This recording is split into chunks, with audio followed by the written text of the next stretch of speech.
uno di quelli che gli sparerebbe tranquillamente. Dov'era il segretario regionale del PD nel momento in cui la democrazia era in pericolo? Si è visto sgattaiolare e darsi alla fuga. Quindi, e concludo, accetto tranquillamente la mia sanzione, preferendo i 2 giorni di sospensione alla vigliaccheria e all'ipocrisia. Guardi Presidente, abbiamo assistito poco fa a una pagina davvero brutta di questo Consiglio. Può piacere o non piacere, perché è evidente che il voto di astensione della Lega oggi è un atto politico, non è un atto personale.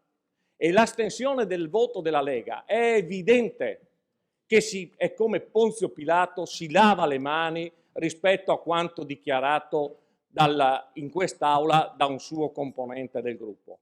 E questo è evidente che va in qualche modo stigmatizzato da un punto di vista politico.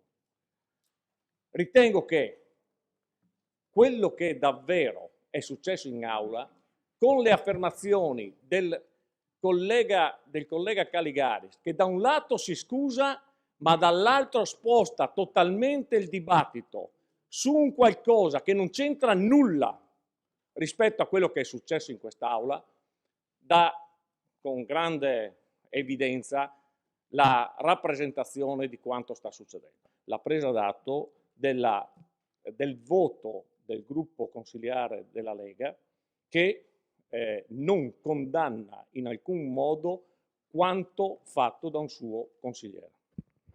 Regolamento.